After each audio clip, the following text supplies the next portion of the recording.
Welcome to the Online Meditation Center. So, another question. I was watching your interview on another channel and you mentioned Tom Campbell as an influence. I had a specific question since I'm familiar with his work and confusion with my understanding of non-duality. Tom says we are individuated units of consciousness. However, in non-duality there are no others. I'm curious as to your take on this. Thank you. And this is a great question. And let's just say it right away that for those with eyes to see, everything Tom says is right. And so is non-duality, from my experience. Now, what we need to understand first is that Tom, being a physicist and very intellectual and Western-minded in his upbringing, comes from a very different angle than most people in non-duality and non-duality itself. You know, you got Advaita, right, for example. And so he will not be, and he isn't using the regular, words or way of describing things that those who are more Eastern minded and who have, studied Advaita and Buddhism and, been listening to like non-duality teachers and such. And so there seems to be a clash between Tom and non-duality.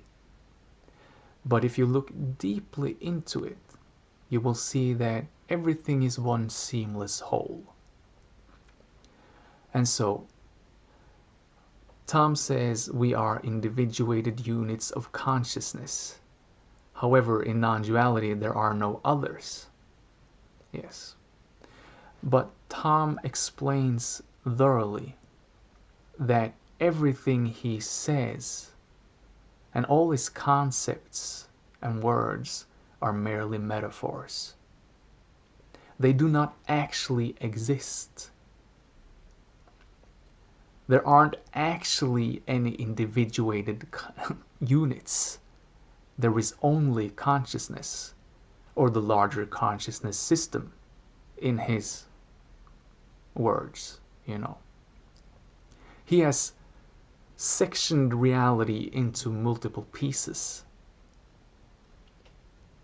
So you have like the larger consciousness system which hosts all of existence.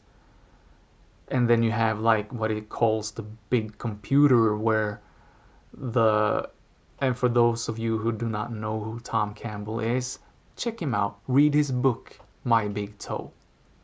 And if you are really really adamant about non-duality and that there exists nothing else than just this one, then know that yes, this is true. But just as we see seemingly separated things in this seeming physical reality, there exists seeming, you could say, structures or structure in existence. And so we must use words in order to share knowledge. And so all concepts are metaphors. There is only consciousness. There is only awareness. And that's the fundamental components. Tom says that. But he, being of a scientific mind, has sectioned reality into, you could say, pieces, making a structure which makes it easier for him to share his knowledge. And so he says that this larger consciousness larger consciousness system has separated itself into a bunch of individuated units of consciousness. And each of these units of consciousness has, what does it call it? It has a free will awareness, a piece of free will, you could say.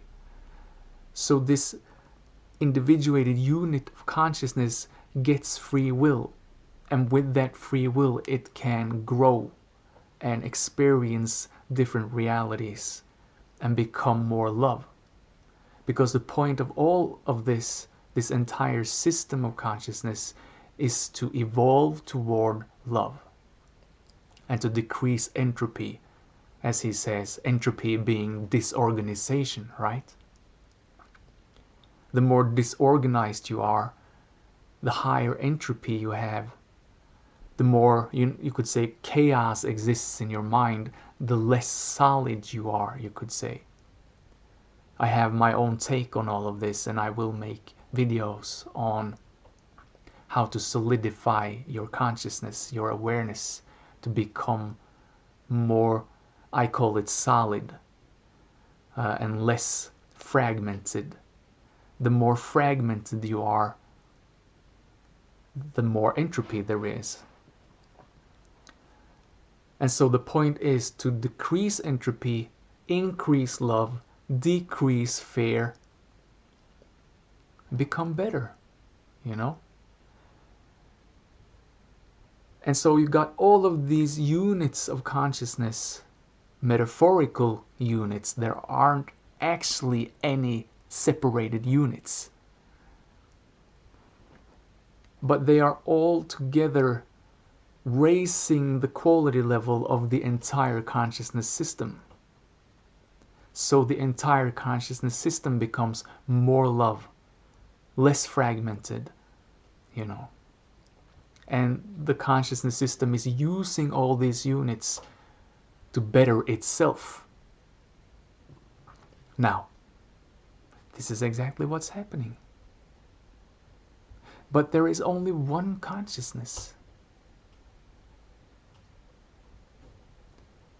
You are me, fundamentally speaking. Literally. It's literally the same consciousness.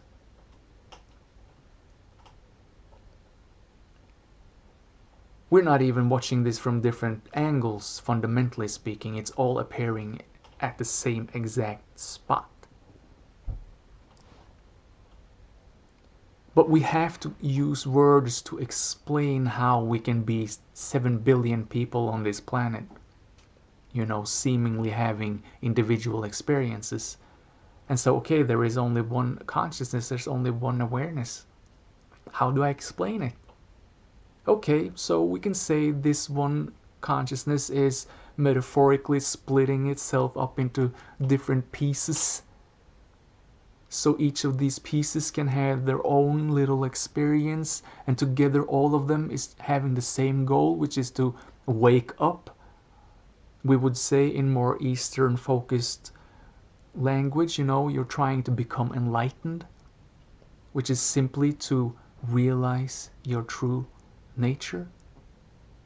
You know, when people ask Tom what enlightenment is, he does not understand what that is because he thinks about it differently. So when he's talking about that, he's always saying that's like what he's heard, that, and that's a, you know, that's a common misperception, that once you're enlightened, you're done. You are, and bear with me now, I will explain everything. You're complete. You're just resting in the Godhead, as he says. And this is true, but it's wrong. It's a common misconception, but it's right. And I will explain it right now.